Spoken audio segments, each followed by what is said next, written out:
রসুন আমাদের স্বাস্থ্যের জন্য খুবই উপকারী। তো আজকে আমি বাটাবাটির ঝামেলা ছাড়া রসুনের ভর্তা তৈরি করে দেখাবো। কোনো রকম কষ্ট ছাড়া এই ভর্তাটা বাসায় তৈরি করতে পারবেন, আর গরম ভাতের সাথে খেতে খুবই ভালো লাগবে। তো রসুনের ভর্তা তৈরি করার জন্য আমি আজকে 5-6টার মতো নিয়েছি রসুন। আর বড় রসুনটা নিলে ভর্তাটা সব থেকে বেশি ভালো হয়, আর রসুনের খোসাটা ছাড়াতেও অনেক সহজ হয়। আমি এখানে কয়েকটা রসুন এরকম করে আলগা করে নিয়েছি, তারপর একটা কৌটোতে নিয়ে নিচ্ছি।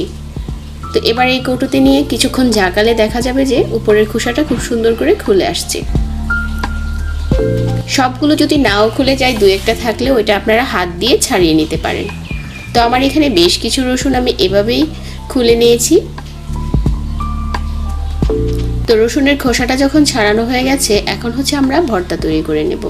চুলায় একটা প্যান বসিয়ে 1 চামচ দিয়ে দিচ্ছি সরিষার তেল। 4-5টার মতো শুকনো মরিচ আগে থেকে ভেজে নিচ্ছি। ঝালটা অবশ্য যার যার পছন্দ অনুযায়ী একটু বাড়িয়েও দিতে পারেন, আবার চাইলে মরিচটা একটু কমও দিতে পারেন। মরিচটা যখন ভাজা হয়ে গেছে, একই প্যানে আমি দিয়ে দিচ্ছি রসুনগুলো, আর আবারও 1 চামচ তেল দিয়ে দিলাম। রসুনগুলো দিয়ে ঢাকনা দিয়ে ঢেকে ভেজে নিতে হবে কিছুক্ষণ, আর মাঝে মাঝে নেড়ে দিতে হবে। এখানে রসুনটা এভাবে করে ভাজতে হবে যাতে ভাজতে ভাজতে রসুনগুলো সিদ্ধ হয়ে যায়, আর অবশ্যই ঢাকনা দিয়ে ঢেকে ভাজতে হবে। তো আমার এখানে রসুনটা ভাজা হয়ে গেছে। তারপর আরও অল্প একটু তেল দিয়ে 1 চামচ দিয়ে দিচ্ছি কালো জিরা। 2টার মতো দিয়ে দিলাম পেঁয়াজ কুচি। কালো জিরা আর পেঁয়াজ কুচিটা কিছুক্ষণ ভেজে নিতে হবে। ভাজার পর যখন পেঁয়াজের কালারটা চেঞ্জ হয়ে যাবে, তারপর চুলা থেকে নামিয়ে নিতে হবে। ভর্তা তৈরি করতে চলে আসলাম। 4টার মতো নিয়েছি শুকনা মরিচ, পরিমাণ মতো লবণ দিয়ে প্রথমে আমি শুকনা মরিচটা ভেঙে নিচ্ছি।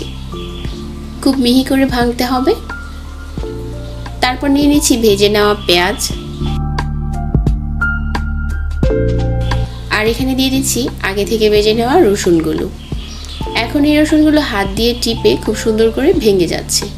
রসুনটা কিন্তু ভাজার সময় অবশ্যই ঢাকনা দিয়ে ঢেকে ভাজতে হবে, কারণ এগুলো বড় রসুন, সিদ্ধ হতে সময় লাগে। তো এখন হাত দিয়ে খুব ভালো করে মিশিয়ে নিতে হবে। এই ভর্তাটা তৈরি করতে কোনো রকম বাটাবাটি করার ঝামেলাই নেই, অল্প সময়ে তৈরি করতে পারবেন। আর রসুনের ভর্তা খাওয়া খুবই স্বাস্থ্যকর, এটা আমরা সবাই জানি। ঝামেলা মনে করে কেউ তৈরি করি না, কিন্তু যদি পাটায় না পিষতে হয় তাহলে অল্প সময়ে এই রসুনের ভর্তাটা তৈরি করতে পারবেন। আশা করছি আজকের ভিডিও ভালো লেগেছে সবার কাছে। আরও সহজ রেসিপি পেতে ভিডিও শেয়ার করতে ভুলবেন না। সবাইকে অনেক ধন্যবাদ জানিয়ে আজকে বিদায় নিচ্ছি। আল্লাহ হাফেজ।